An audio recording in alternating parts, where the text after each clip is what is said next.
Karen demands VIP table claiming to know the owner, but I'm the owner, and she was left crying with a $4,000 bill after my revenge. Karen storms into the restaurant, screaming that she knows the owner and that we must give her and her group of pals the VIP table reserved for celebrities. The trouble is, I own the restaurant and have no idea who this lady is. But I decided to play along and see what happened. During the dinner, one of the girls asked me whether I thought my life was meaningless because I worked as a waiter. That's when I realized all bets were out, and I was going to exact my retribution. This is what I did. This occurred around Christmas and New Year's. My grandparents emigrated to Canada from Italy in the 1970s and established a restaurant. When they died, my parents took over the restaurant, which they grew and enlarged throughout the decades. I've been working at the restaurant since I was 15. As my parents became older, they retired and became snowbirds, spending the winters in Florida. They sold the restaurant to me a few years ago, but they kept a tiny percentage of the stock as a supplementary source of income in addition to their savings. As soon as I took possession, I modernized the old place. I rebuilt the restaurant, altered the logo, and contacted local and national newspapers to place advertisements. I invited food critics, bloggers, and vloggers. It was slow at first, and I began to fear that the loan I took out to undertake all of this was the worst mistake I'd ever made, that I had ruined 3 generations of a family company. But soon, it began to work. A local semi-famous YouTuber included us in one of his videos, which prompted more people to visit and review us. Even on a Monday, we were quickly seeing 5 to 10 times the regular volume of activity. We became a destination for large events, and it was not uncommon for a celebrity to stop up on certain evenings. I even invited certain high-profile clients to visit and cook for our guests. This cost a fortune, so we were completely filled for the holidays. People had to make reservations in July to get a table in December. It took years to get to this point. When things become busy, I don't simply sit in the back office. I'm on the floor doing whatever needs to be done, whether it's greeting customers, bussing tables, or mopping the floors. On nights with high-profile guests or events, I wear a jacket and take charge. One night, 6 women walked in. 5 of them appeared to be in their early 20s, with the leader looking to be in her mid-20s. My best assumption was that she was an elder sister of one of the females or an older sorority sister to incoming college students. I was greeting them at the entrance, and as they approached, Queen Bee Karen was telling the baby Karens how fantastic this restaurant is, how delicious the cuisine is, and how there might even be celebrities there. When she approached me, she explained that she required a table for 6. I responded, "Of course, can I get the name on the reservation?" She stared at me. She responded, "Oh, I didn't make one, but it's okay. The owner is a personal friend of mine. He said he always keeps 1 or 2 tables open for special guests and we can have one of those tonight." This is true for many high-profile restaurants, and I've been doing it recently as well.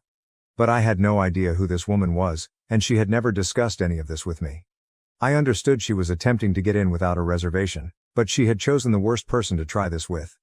I told her, "I am sorry, but we cannot seat anyone without a reservation. As you can see, we do not have any seats available."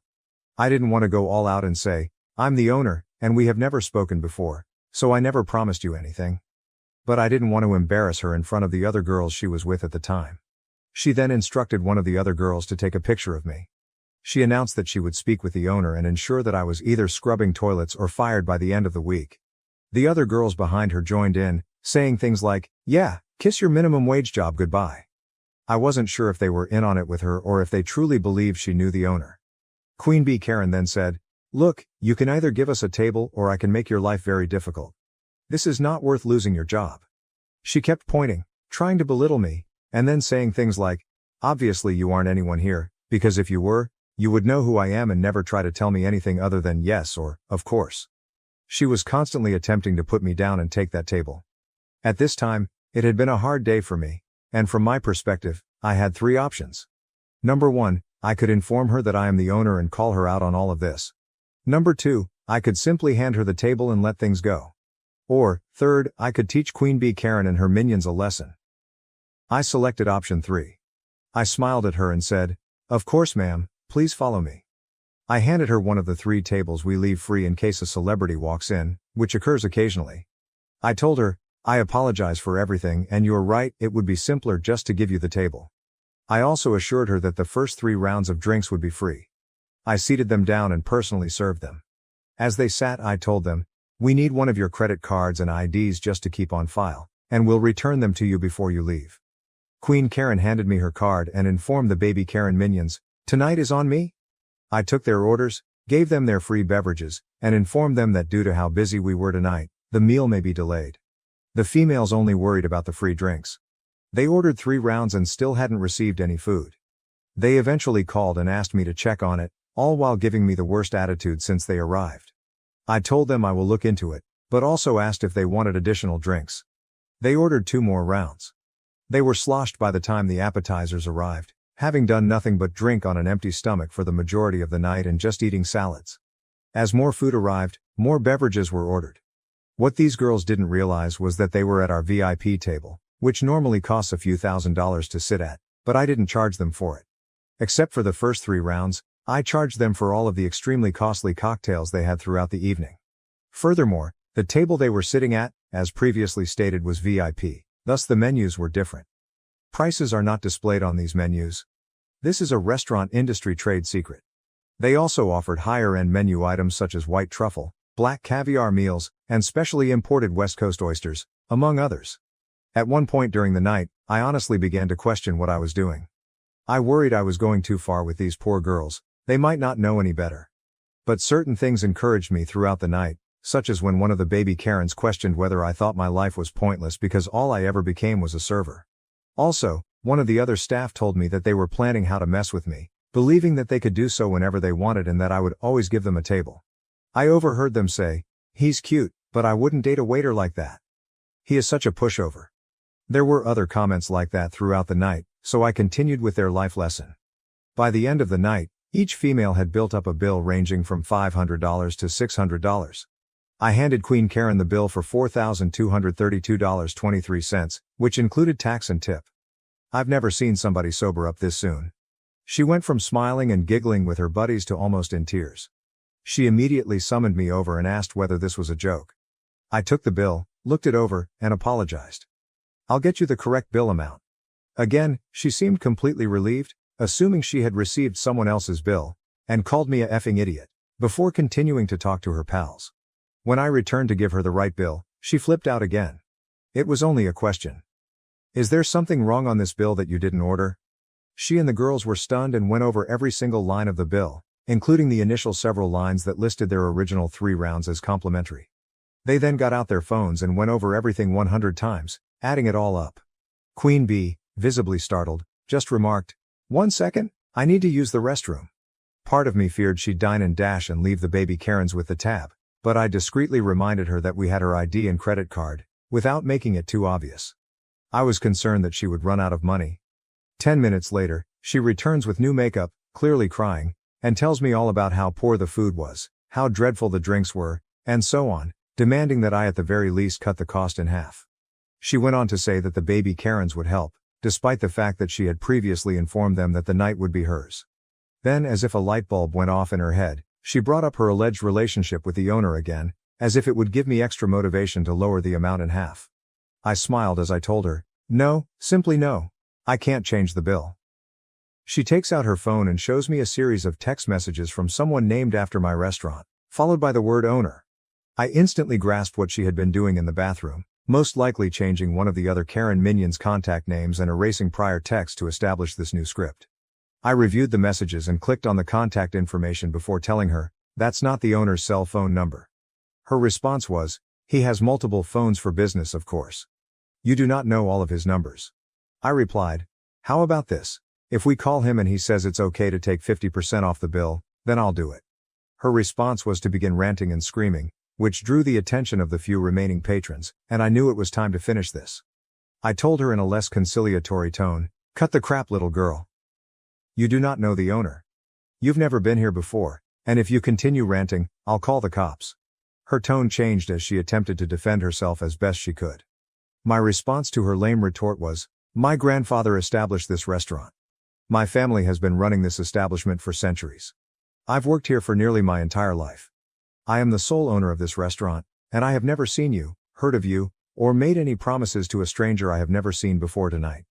The little Karens were frozen and had no idea how to react. Queen B was in tears.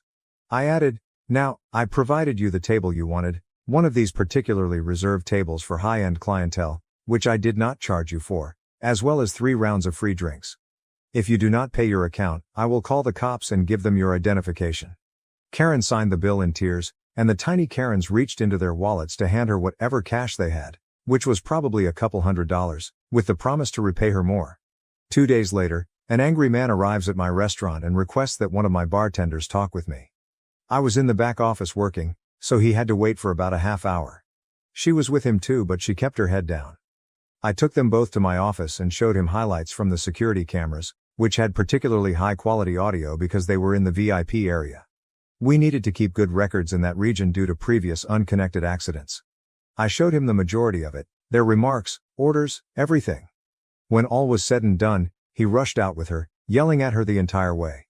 I have not seen or heard from any of them since, but the initial bill I gave them, which did not include the $120 oysters, is framed on my desk. As a side note, I did not lose as much money on the table in 3 rounds of drinks as you might expect.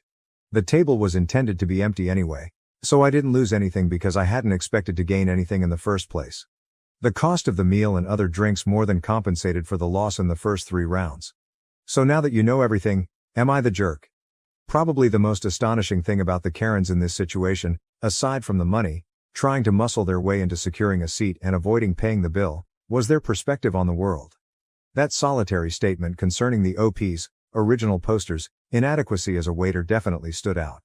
It seems that OP was going to loosen up on his entire vengeance plan, but then one of the baby Karens asked him if he felt his life was meaningless because all he had become was a waitress.